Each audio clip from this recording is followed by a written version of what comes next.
Hi, I'm the son they never expected to fight back. At 3 a.m., my mother collapsed at my doorstep, face bruised, shirt soaked in blood. She whispered through broken sobs, "Your stepfather. He beat me for defending his mistress." That night, I didn't scream. I put on my coat, kissed her forehead, and made one quiet phone call. Start the plan, now. But here's what they don't know. He wasn't just cruel. He was calculated, controlling, and the rest of my family, they weren't innocent bystanders. They were part of it. I thought it would end with justice. But what I uncovered, what came after, no one was ready for that. I woke up to a sound that didn't belong to the night. It wasn't thunder. It wasn't wind. It was fists. Frantic, pounding fists, slamming against my front door like they were trying to break through time itself. I looked at the clock. 3:06 a.m. I yanked my blanket aside and stumbled through the hallway, every hair on my body alert before my brain could catch up. My bare feet touched the cold wooden floor. Another pound, then another, and a voice, shaky, panicked, cut through the door. "It's me! Open up!" I opened the door. She collapsed into my arms. My mother, half her face swollen, lips split, bruises already forming across her cheekbone. Her nightgown was torn at the shoulder, and her eyes, God, her eyes, looked like they had seen a war and lost everything in it. She clung to me like a child. I caught her before she hit the ground, pulled her inside, kicked the door shut with my heel, and led her to the couch. She was shaking like a leaf, couldn't breathe, couldn't speak. Then she whispered it. "He beat me. Again. For that little slut he's screwing." My spine froze. She gasped between sobs like each breath was slicing her lungs. "Your stepfather," she finally said. "He told me I was nothing but a burden. Said his new mistress deserves better than a worn-out hag." She buried her face into my chest. I didn't cry. Not because it didn't hurt, but because I couldn't. My emotions curled into fists instead. I wrapped a blanket around her shoulders, walked to the kitchen, poured a glass of water with hands that shook just enough to spill. When I returned, she was curled into herself like a child. "You're safe," I said quietly. "He won't touch you again." But even as I said it, I wasn't sure if that was a promise or a threat. She started mumbling. Half coherent, she said things like, "I thought he loved me. I was stupid. I tried to leave once." She didn't need to say more. I already knew. She'd always make excuses. "He's just stressed. He didn't mean it. It's not as bad as it seems." I'd heard it all before. I had lived through it, as a boy, as the youngest son, the one no one listened to because I didn't talk much, the one who cleaned up the mess while everyone else screamed and stormed out. I sat beside her on the couch and held her hand, the same hand I used to grab onto when I was small and scared, the same hand I once tried to pull away from danger, only to be told I didn't understand how marriage works. I understood now. She wasn't the only one he had hurt, just the latest, maybe the last. I helped her lie down gently, pulled the blanket higher, made sure the door was locked and bolted. Then I walked into my bedroom, opened the closet, and pulled out the old navy blue coat I hadn't worn since my father's funeral. I slipped it on like armor. I stood in front of the mirror, not to admire, but to remind myself. I wasn't that boy anymore. I wasn't 12. I wasn't afraid. I picked up my phone, unlocked it. One number, just one. I stared at it for 3 seconds, then hit call. A groggy voice answered. "I told you," I said, my voice steady. "If he touched her again, we're doing this." A pause. "Tonight?" the voice asked. "Now." I hung up. Then I reached under the bed and pulled out the locked box I hadn't touched in years. Inside was everything. The evidence, the letters, the insurance paperwork, the backup drive, all of it. I'd collected it piece by piece for over a decade. Not because I planned to use it, only because deep down I always knew. I walked back to the living room. She was still asleep on the couch. A small trail of blood had dried on her lip. I covered her with another blanket, kissed her on the forehead, and for the first time in my life, I didn't feel powerless. I felt ready. Because when someone breaks the last good part of you, all that's left is steel. That night, something in me changed. Not overnight, but enough to know I would never let her feel alone again. And I would never again wait for someone else to do the right thing. Yeah, she wasn't the only one he ever hurt. Just the last straw. I didn't sleep. After checking that my mother was breathing steadily on the couch, I sat across from her in silence. The street outside was still dark, the sky tinted with that pale blue haze that only shows up right before dawn. I waited until the clock hit 6:30 a.m., then gently nudged her awake. "Mom," I said, "we need to get you somewhere safe." She stirred, groggy and bruised. "Where are we going?" "Julia's," I said. Her eyes widened. "She won't want me there." She already said yes. Julia had been my closest friend since college. We hadn't talked deeply in years, life getting in the way, but when I called, her response was immediate. "Bring her. Now. No questions." We left quietly. I grabbed her meds, stuffed a few clothes into my old duffel bag, and eased her into the passenger seat. The drive across the city was silent except for the occasional sigh from her lips and the hum of tires on pavement. Julia lived in an apartment complex just outside downtown. As soon as we arrived, she opened the door in her pajamas, wrapped my mom in a hug, and whispered, "You're safe here." I stepped back out into the parking lot and looked up at the sky. The sun had started rising, but the light didn't feel warm. I drove home and locked the door behind me. Then I went straight to my desk, pulled the encrypted hard drive from its hidden slot behind the second drawer, and booted up my laptop. Click. I had been preparing for this day for months, maybe years. Quietly, carefully. Surveillance photos, records of financial transfers, audio recordings I'd captured when he forgot I was in the room, copies of documents he carelessly left around, never imagining someone would bother to piece it all together. And in the middle of all of it, her, Lucinda. She wasn't just his mistress, she was his paralegal. She'd been around for years, barely older than me. Always smiling at family functions like she belonged, always just helping him catch up on paperwork. But she wasn't just sleeping with him, she was using him. I found wire transfers, money being funneled into an account under her name. One of the statements listed a real estate purchase, a condo in her name in Miami Beach. Digging deeper, I found something worse. She was the niece of Councilman Barrett, one of the few local officials my stepfather hadn't publicly clashed with. Suddenly, everything clicked. She wasn't a fling, she was leverage. A political pawn with a pretty face and an appetite for power. There were emails. One of them read, "You need to get the assets out before your wife finds out. I can't protect you if you drag your feet." And another, "Once the transfer is done, we're free. I'll make sure you're covered legally. I know people." This wasn't just betrayal. It was calculated theft. He was moving assets, my mother's assets, into Lucinda's name. I stared at the screen, bile rising in my throat. My stepfather wasn't stupid. He was arrogant. Arrogant enough to think no one was watching. I picked up my phone and called the one person I swore I wouldn't drag into this. My older brother, Aaron. He answered after 3 rings. "You okay?" "I need to ask you something," I said, skipping the pleasantries. "Did you know about Lucinda?" He paused. I knew he was stepping out. I didn't know names. "Did you know he's moving money into her name?" Another pause. "Look," he said, "it's not our place to get involved in their marriage. Mom's always had a way of, drawing things out." I bit the inside of my cheek so hard I tasted blood. "You're unbelievable," I muttered. "It's not your job to fix Mom," he snapped. I took a breath, then said with all the clarity I could muster, "Then why am I the only one bleeding for her?" The line went quiet. I hung up.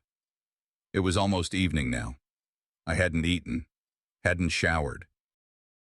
I barely noticed the time passing. I printed out the most damning documents, stuffed them into a manila folder, and tucked it into my backpack.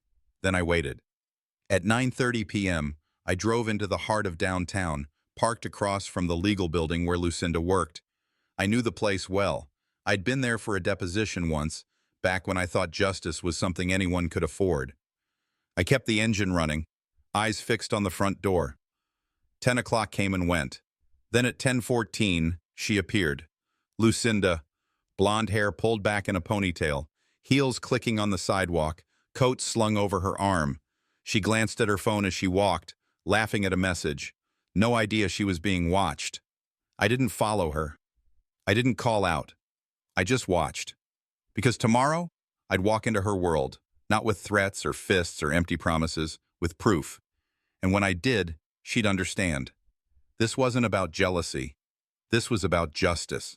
And traffic was already building downtown as I circled the block near Lucinda's law office. I hadn't slept much, and the adrenaline that pushed me through last night had hardened into something sharper, quiet, focused. The manila folder on the passenger seat felt like it weighed 100 pounds. I glanced at it again before shutting off the engine. I had printed only what was necessary, enough to make her look me in the eye and see that I wasn't bluffing, enough to show her I knew what she'd done and who she'd become to us. I stepped out of the car, the September air cool against my neck. By the time I reached the lobby, it was just after 8 a.m. Inside, the building buzzed with early professionals, Starbucks cups in hand, heels clacking, phones glued to ears. I walked straight to the front desk and locked eyes with the receptionist, a woman in her 30s, well-dressed, with the no-nonsense look of someone who's dealt with all kinds. "Good morning," I said, placing the folder gently on the counter so the label faced her. "Fraudulent transfers, emergency review." Her brows rose slightly. I didn't say another word. She picked up the phone, murmured something, then looked back at me. "Lucinda's in. You can take the elevator to the 6th floor." The ride up felt longer than it should have. I kept my grip tight on the folder, my knuckles pale. This wasn't revenge. This was reclamation of what was ours, of what was stolen, and of what she thought she could walk away with. When the doors opened, her assistant's desk was empty. Her door was slightly ajar. I knocked once, then walked in. She looked up from her computer like she hadn't expected me so soon. Maybe not at all. But her expression was calm, polished. She stood. "Well, this is unexpected," Lucinda said with a soft smile. "Coffee?" "Don't bother," I replied, placing the folder on her desk without sitting. She hesitated, then flipped it open. There was a beat of silence. Her fingers paused on the first document, an email with her signature dated 2 months ago discussing fund transfers. Then another, copies of wire instructions to an account in her name. Next, a voice memo, her coaxing my stepfather. "It's just easier if things are under my name for now, baby." She closed the folder. "You went digging," she said coolly, folding her arms. "You're not supposed to have this. And you're not supposed to exist in our lives," I said, my voice steady. Lucinda's posture shifted ever so slightly. "This is none of your concern. Your mother and your stepfather's marriage—" "Stop," I cut in. "Don't say her name like you're entitled to it. You've stolen enough." She sat down then, a flicker of something behind her eyes. For the first time since I walked in, I saw her calculating, measuring what she could say, what might save her. I kept going. "That account you've been funneling money into, that's embezzlement. Transferring assets that were part of a protected estate, that's theft." Lucinda forced a light laugh. "Your stepfather signed everything willingly. He's not a child. If he wanted to change beneficiaries, that's his right." I leaned forward, meeting her eyes. "Half of those assets belonged to my late father. They were willed to my mother. Not to you. Not to him. You knew exactly what you were doing." She opened her mouth, then closed it again. I let the silence stretch. "This is a courtesy," I said, lowering my voice. "I came here first, but if you think I won't walk this to the district attorney and light a match under every document in this building, try me." Lucinda's mask slipped. Just a hair. Her voice lost its edge when she asked, "What do you want?" "To undo what's been done. Every transfer, every title, every cent. Put it back, quietly." She scoffed. "That's not how this works." "It will," I said, picking up the folder again. "Because this is just the surface. You know it, I know it. And when it all comes out, and it will, you won't just lose his money. You'll lose your license, your reputation, your political connections, your leverage." I walked to the door without another word. The hallway outside was empty. My footsteps echoed against the polished floor as I passed framed certificates and smiling photos. Then I stopped, caught sight of myself in a decorative mirror across from the elevator. Same face, different eyes. I stared at my reflection for a long moment. The last time I had walked away from someone who wronged my family, I was 12, and I'd spent the years since regretting every second of it. Not this time. This wasn't revenge. This was defense. Of my mother. Of the truth. "You're not the scared kid anymore," I whispered to the mirror. And I meant it. As I pulled into Julia's driveway just before 7, the sun had already dipped behind the trees, casting long shadows across the front yard. Porch lights flickered on automatically, painting the house in a soft amber hue. I turned off the ignition and sat for a moment, staring at the steering wheel. The folder with Lucinda's crimes was still on the passenger seat. But tonight, it wasn't about that. Tonight, it was about Mom. I took a deep breath and grabbed the folder, not because I needed it, but because my hands felt better holding something. When I stepped inside, Julia was waiting in the hallway. She pointed silently toward the living room. "She's been resting. She asked for you," Julia said, then slipped back into the kitchen. Mom was curled up on the couch under a navy blue throw. Her face was swollen, one eye slightly blackened. A mug of tea sat untouched on the side table. She looked up as I entered and gave me a faint, exhausted smile. I sat beside her, gently placing the folder on the coffee table. "I saw Lucinda today." Her lips twitched, but she didn't say anything right away. She didn't deny it. Any of it. She tried to act like it wasn't her fault, like Dad was the one pulling the strings. At the mention of him, her hand, resting on her lap, trembled. I leaned forward, voice softer now. "I didn't show the file to anyone. Yet." That's when she asked the question. "Did you tell anyone else what you found?" Her voice wasn't afraid, it was careful, like she was choosing her words from a deck of knives. "No, just you." She nodded slowly, her eyes filled with something I couldn't place. Shame, maybe, or sorrow layered with something heavier. "I knew about them," she said quietly. "Lucinda and him." I blinked. For how long? Years. I sat back, stunned. "Why didn't you say anything? Why would you stay?" She reached for the mug, then set it back down without taking a sip. Her voice came steadier now. "And because he paid for your cousin's tuition, because he covered my medications when I lost coverage, because every time I threatened to leave, he reminded me exactly what I'd be taking from everyone else if I did." I couldn't believe what I was hearing. "You mean he bribed you to stay?" "No." She looked me in the eye. "He threatened the people I love. He said if I walked out that door, your cousin would lose her future. I would lose my prescriptions. And you, he said he'd cut off the licensing board review from ever going through when you were applying for trauma cert." I felt my chest tighten. "All this time," I whispered, "you weren't weak. You were protecting everyone else." "I wasn't protecting him," she said, tears slipping down her cheeks. "I was buying time." I stared at her. The bruises on her skin seemed to pulse with every word she spoke. "You could have told me. I would have—" "No," she cut me off. "You were already carrying too much. I saw it in your face every time you visited. You were saving people at work. Then coming home to try and save me. I couldn't let you burn out because of us." I ran a hand over my jaw, trying to process. The rage I'd been holding on to suddenly felt misplaced, misfocused. It wasn't just about betrayal. It was the system he built. One of control, silence, obligation. He didn't use violence alone. He used generosity, strings attached to every dollar, every favor, every act of supposed kindness. "You weren't just stuck," I murmured. "You were cornered." She nodded, and he made sure I stayed there. I stood and walked toward the window, needing a breath. The night outside was calm, cicadas humming in the trees. The world kept spinning, oblivious to what sat like a storm in this quiet living room. "He gave just enough to make people doubt you," I said aloud. People looked at him and saw a man who paid tuition, who paid for medication, who took care of things. So if you ever spoke out, they'd wonder if you were ungrateful.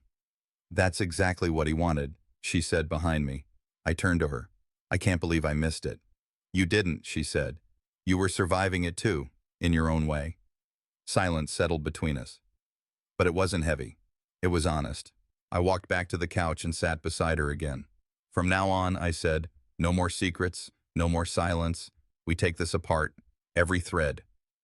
She looked at me like she wanted to believe it was possible. I reached for her hand.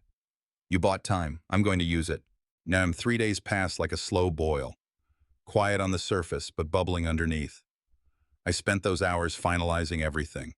Printing transcripts, indexing audio files, organizing paper trails into clean, indisputable packets. Truth laid out with timestamps. Then came the text from Colin. Brunch this Sunday. Everyone. Time to talk like adults. That phrase alone told me it wasn't going to be a conversation. It was going to be a performance. Still, I said yes. Not because I believed in reconciliation, but because Mom asked me to. And because if the line was going to be drawn, it would be drawn in front of everyone. The restaurant was one of those polished places downtown. Neutral walls, exposed brick, white tablecloths that practically dared you to spill coffee. I arrived 10 minutes early, but they were already seated. That was no accident. My stepfather sat at the head of the table like a corporate boss, elbows wide, napkin tucked in like armor. Colin beside him, all smug and tight-jawed. Across from them were two of my aunts and my cousin Rachel. Mom sat at the far end, shoulders tense, eyes on her lap. There was an empty seat waiting for me, opposite him. I didn't say a word as I took my place. The server came by, took orders, and poured water. The silence was theatrical. Colin finally spoke. We're here because this family has reached a breaking point, and instead of letting it fall apart, we're going to talk it through, like grown-ups. My stepfather smiled as if this were all beneath him. I've made mistakes, but haven't we all? What matters is that we deal with our issues privately, not drag them into courtrooms and gossip. Courtrooms. So he knew what I was preparing. I folded my hands in my lap. Is that what this is? A family brunch or a stage-managed intervention? Colin exhaled like I was being dramatic. This isn't about taking sides. It's about stopping the chaos. You've made some serious accusations, and we think it's time you took responsibility for how you've escalated this. My jaw tightened. Escalated? My stepfather leaned in slightly. You've always been emotional. Ever since you were a kid. Always trying to be the hero, even when there's no villain. I glanced at Mom. Her mouth opened slightly, but she didn't speak. Colin chimed in again. We're not saying everything Dad did was perfect, but the way you're going about this, digging into bank records, threatening Lucinda, it's hostile. She's hostile, I said coldly. She's a predator with a law degree and access to our inheritance. Mom tried again. Maybe we can just... Mom, I said gently but firmly, no one's here to listen to you today. She flinched, not from my tone, but because she knew I was right. They didn't invite her to speak. They invited her to nod. I reached into my messenger bag, placed a thick folder on the table, and slid it toward the center. It thudded softly against a glass. You want to talk about escalation? Let's talk. Colin looked at the folder, then at me.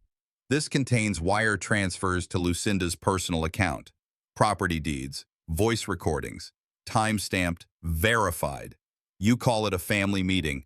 I call it discovery. My stepfather's hand twitched slightly, the only visible crack in his composure. You're not serious, Colin scoffed. You'd really drag all this into public? I'm not dragging it anywhere, I said. You brought me here. I just came prepared. Silence dropped like a stone. Then came the twist. He had brought a lawyer, not some corporate fixer, but a man in a gray suit sitting at the bar pretending to sip coffee. He stood and stepped over. Perhaps, the lawyer said calmly, this conversation is better had in private counsel. I looked around the table. Every face was frozen. My cousins stared wide-eyed. One aunt clutched her purse tighter. Mom's face was pale. I'm done with private, I said clearly. Private let this man manipulate, abuse, and steal. Private is what kept us all looking the other way. My stepfather spoke low and sharp. You think you're noble, but you're just naive. You don't know the world you're stepping into. I know exactly where I'm standing, I said, and I'm drawing a line. I stood up. The server froze mid-pour at another table. All eyes were on us now. You don't get to rewrite what happened, and I'm done letting you shape what happens next. I turned toward the door. Behind me, I heard someone whisper, soft but clear. Finally. I didn't know which aunt said it. Didn't need to. It was enough. Outside, the air was colder than I expected for late spring.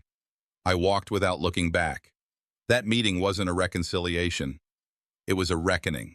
He said, but once you draw a line in the sand, be ready, because someone will always try to cross it. I thought after the brunch, after laying everything bare on that table, they'd retreat, lick their wounds, regroup, maybe even reckon with what they'd let fester all these years. I underestimated how deep the rot had gone. The following Monday, I returned to work at the hospital, ICU night shift. The hallway lights felt colder, quieter than usual. Nurses I'd known for years passed me with half smiles. Polite, too polite. One of the interns who used to ask me about every patient chart now walked the long way around to get coffee. In the staff room, my locker was closed, but something felt different. I opened it to find my name tag upside down. Petty, maybe intentional. Absolutely. I chalked it up to awkwardness. Maybe they'd heard about the brunch blow-up. News like that moves faster than a trauma case on a full moon, but I didn't realize how far it had already spread. Later that afternoon, as I sat down for a quick cup of burnt break room coffee, I got a message from a colleague, Sandra, someone I'd shared 100 long nights with in the ER. Hey, thinking of you. Hope you're holding up. I stared at the message. No context, no follow-up. Just that. 2 minutes later, another one pinged through, from a number I didn't recognize. Is it true what they wrote about you? I didn't even have time to ask what they meant. My phone buzzed again, this time with a link. A local gossip blog. One of those poorly designed sites that claims to expose the truth, but mostly posts clickbait and scandal from disgruntled ex-employees or fake accounts. The headline hit like a sucker punch. Concerns raised over local ICU nurses' mental fitness and financial ethics. Anonymous sources speak out. I couldn't breathe for a second. The article was vague, but deliberate. Anonymous sources questioned my emotional stability. Accused me of erratic behavior. Even hinted at financial impropriety, saying I'd pressured family members for access to private accounts.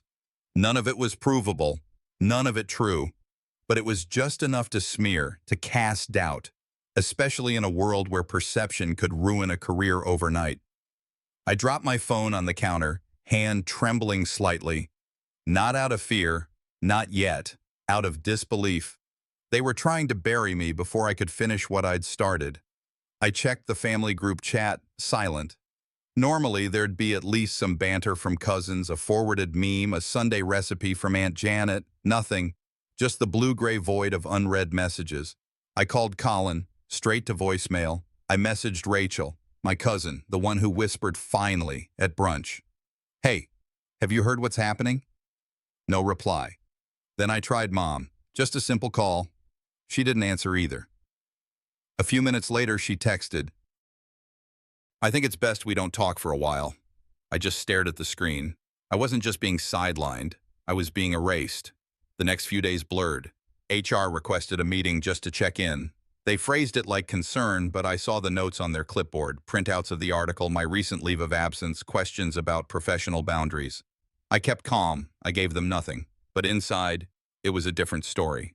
Every time I walked past someone in the hallway and they glanced away, every time someone spoke in hushed tones behind a door that quickly shut, it chipped away. Then Julia called. Not a text, not a voice memo. She called. Hey, she said, voice gentle but steady. I saw what they're doing. I didn't say anything at first, just let the silence sit. They're scared, she continued, and scared people throw stones first. They're throwing boulders, I muttered. Because they know what's coming, she said. You're not just threatening him anymore, you're threatening the whole system he built. I sat down on my bed, phone still to my ear, staring at the framed photo on my nightstand. Me, Mom, and my real dad, before everything. They're trying to make me look unstable, I said. They're trying to make you disappear. There was a pause. Then she said something that stuck with me. They're hoping if they hit you hard enough, you'll crawl back into silence. That night, after the call, I went to the bathroom to wash my face. As I reached for the towel, I caught my reflection in the mirror. I paused.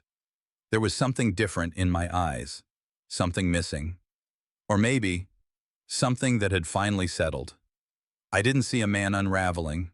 I saw clarity, not fear, not desperation, cold resolve. I wasn't doing this to survive anymore. I was doing it to end the war. On my terms. I realized then this wasn't about survival anymore. It was about ending the war the right way. That clarity didn't come with fanfare. It came in the quiet, just me, the hum of the refrigerator, and the weight of everything I hadn't said yet. I sat at the kitchen table with my laptop open, documents scattered across the surface like fallen soldiers.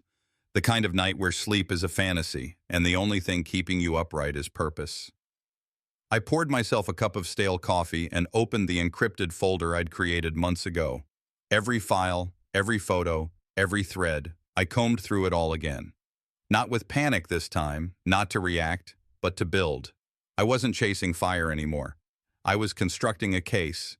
Emails forwarded between my stepfather and Lucinda, vague language about transfers and protective moves, bank statements showing money funneled into shell accounts, audio files from our family's voicemail line where he left clipped instructions about keeping the peace and not rocking the boat. But it was something older that stopped me. A voice memo from my mom buried in a folder I hadn't touched in years. I clicked it out of instinct. "Hey, sweetheart." Her voice crackled through the tiny speakers, softer than I remembered. "If you find this, I guess I wasn't strong enough yet. But I will be. One day, I'll leave. One day, I'll stop pretending he's still the man I married." The message was dated 6 years ago. 6 years she'd lived in silence, holding that lie together like a woman patching a dam with her bare hands. I closed my eyes and leaned back in the chair, jaw locked tight. There was no satisfaction in being right, just fire in my chest. Later that night, Julia messaged, "Check your porch." I stepped outside. The air was crisp, a quiet calm settling over the neighborhood. A small padded envelope sat beside the planter. Inside, one USB drive, no note, no instructions, just that. I plugged it into my laptop, screen glowing in the dim room. It was a video, grainy, taken from a phone, angled from below. My stepfather was at a bar, recognizable by the red leather booth and wood-paneled walls. He was laughing, beer in hand, a little too loud. "You don't get it," he slurred, looking off camera. "You control the money. You control the family. Colin's in my pocket. Always has been." He leaned in closer, like sharing a joke. "And that dumb kid, he's got a big heart, soft brain. He'll burn out trying to be the hero. Won't ever touch me." I didn't flinch, didn't blink, just let the poison fill the room. He laughed again. "That woman, she stays because she knows where her meds come from, where her nephew's tuition comes from. People don't bite the hand that feeds them." That was the moment. That was the moment everything in me went still. I didn't scream, didn't cry. I just sat there with that quiet, heavy truth and decided I didn't send it to the press, not yet, didn't post it, didn't forward it to family. Instead, I texted him. "Meet me? No lawyers, no distractions, just us." He agreed. We met at the empty church hall on 9th and Jackson, the one where my mom used to take me for Sunday school. Neutral ground. He walked in like he owned the place. Smooth tie, that same smug tilt of his chin, but I could tell he was sweating beneath the surface. His smile didn't reach his eyes. "You called this meeting?" he said, sitting across from me at the metal folding table. "I assumed you'd want to apologize." I slid the USB across the table, slow. "Watch it." He didn't touch it. "What is this supposed to be?" I leaned forward. "You have 72 hours, I said, to clean up what you've done, restore every cent, sign over what you stole, publicly." He scoffed. "Or what?" My voice didn't rise, my hands didn't shake. "Or that video goes wide." Now, DA's office, state board, media, you name it. His jaw worked silently. For once, no snappy retort. "This isn't blackmail," I added. "This is mercy. I'm offering you a way out. One chance to fall quietly." He laughed then, a bitter cracking sound. "You think you're in control?" I didn't answer. I just stood. And before leaving, I turned back once. You've spent your whole life making people afraid to speak. That ends now. As I walked out into the night, the air didn't feel cold anymore, and he didn't take the deal. So I took the gloves off, and it started with the papers, restraining order first, my mom's name on it, my name as witness. We filed it early on a Monday morning, right before the courthouse opened. Cold air bit through my coat, but I didn't feel it. I was running on something else entirely, momentum. By Wednesday, I'd filed formal charges on her behalf. Domestic coercion, financial abuse, psychological manipulation. Terms that once felt abstract now had faces, dates, documents behind them. I handed it all over to the district attorney's office. The USB, the old voicemail, the account records. They didn't blink. That same night, the video leaked. No one knows exactly who did it. I didn't ask Julia, and she didn't offer. But it spread like wildfire. First through local forums, then Facebook, then morning radio. By noon, even the morning anchors were replaying the same clip. My stepfather slouched in a booth, slurring his brag about controlling everything. About my mother, about me. The backlash was immediate. Colleagues who'd kept their distance now sent carefully worded messages. One neighbor dropped off a pie without knocking. But I didn't care about their performances. I wasn't doing this for them. What mattered was the courtroom. 2 weeks later, we stood in front of Judge Martinez, Department 4A, County Courthouse. The room was packed. More than I expected. A few family members I hadn't seen in years. A couple of reporters in the back typing quietly. I sat beside Mom, her posture stiff but upright, scarf tucked tightly around her neck. She hadn't worn it since the night she collapsed. My stepfather's legal team looked tired, thinner than before. He, on the other hand, looked almost smug. Until the evidence came out. The USB was entered into record. The judge played it through headphones first, eyes narrowing with each minute. Then he nodded. "Play it for the court." The room went still. Everyone listened. My stepfather's voice filled the space. Arrogant, slurred, proud. "You control the money, you control the family." I looked over. My mother wasn't crying. She was steady. Then the twist landed. Halfway through cross-examination, the assistant DA presented new documents, records showing Colin had knowingly helped mask several property protections, which were actually hidden asset transfers. Dates, signatures, and most damning of all, a series of emails between him and our stepfather labeled Plan B. My stomach turned. So did Colin's face, pale and tight. He stood, whispered something to the defense attorney, and stormed out of the room. My stepfather tried to speak, tried to clarify, but his own lawyer shook his head and asked the court for a recess. Judge Martinez stared him down like a disappointed father. Denied. Then came my turn. I took the stand. I didn't raise my voice, didn't point fingers. "I'm not here out of hatred," I said. "I'm here because silence let this happen for too long. Because people I love were hurt, controlled, erased, and because no one, no matter how charming, how powerful, has the right to do that to others." No one interrupted me. Not once. When I stepped down, the tension finally broke. My aunt, Dad's sister, walked up to me during the break. She didn't hug me, just looked me straight in the eyes. "Your father would have been proud." I didn't know how to respond, so I nodded. The verdict came quickly. The judge issued a permanent restraining order. Seizure of assets was in motion. Investigation into Colin's financial misconduct was opened. But what stayed with me most came after. We were walking out of the courthouse, Mom and I, side by side. The sun was just starting to lower, throwing long shadows across the marble steps. She stopped, reached into her purse, pulled out the scarf, the same one from that awful night, faded at the edges now. I hadn't seen it in years. "I kept this," she said quietly, "because it reminded me I was still human, even when I forgot." She pressed it into my hands. I held it, unsure what to say. So I didn't say anything. We stood there like that, for a long time. Two people who'd been through hell, who weren't healed, not yet, but finally, free. But justice isn't the end. It's just the point where healing finally becomes possible. 3 months passed. The courthouse faded into the rearview mirror. But the echo of everything that happened, every confrontation, every reveal, lingered like a hum just below the surface. Some days I didn't hear it at all. Other days it roared back without warning. I moved to a quieter part of the city, just far enough to give me air, not so far I couldn't find my way home. The apartment's small, but the light hits right in the morning. I've got plants now. Julia helped pick them out. She still checks in, usually on Sundays after brunch or when she senses my silence is getting too long.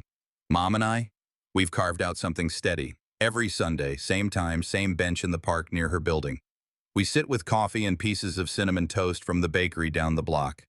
We don't talk about him, not out of fear or denial, but because we agreed he doesn't deserve more of our time. Not anymore. Then came the call.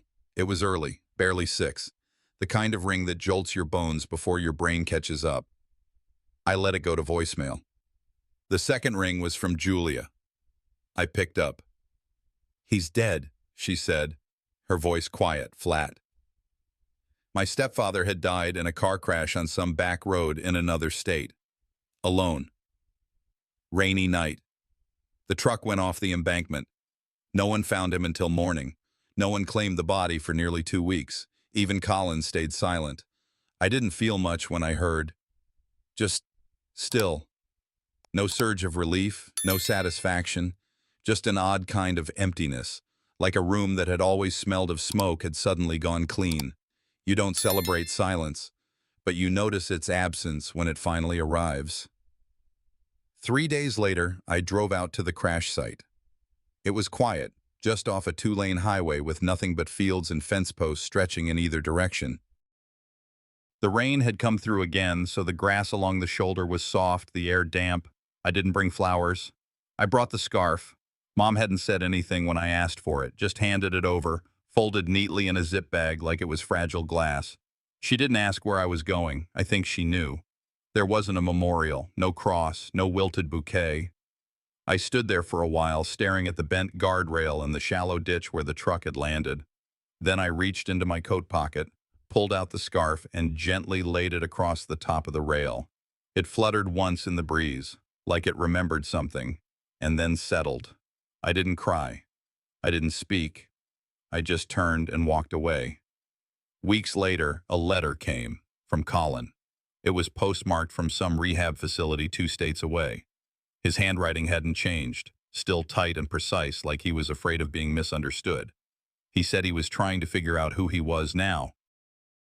Said he didn't expect forgiveness, just wanted to say he was sorry, though he wasn't sure what for anymore, because the list was long and he'd only just begun looking at it honestly. I haven't written back, not because I'm angry, I'm just not ready. Maybe someday, maybe not. Some answers take time, some never come at all. And that's okay. Because my days look different now. I teach part-time at a local center, not a big program, just a few evenings a week. Kids mostly from tough homes. They show up wary, hands in hoodies, eyes darting like they're always waiting for someone to pull the rug again. I know that feeling. Last week, one of them, a lanky teen named Darnell, asked me straight out, "You ever been scared of your own family?" I looked at him for a long moment, then I said, "Not anymore." And I meant it, because I finally realized sometimes the ones who raised you just taught you how to survive them.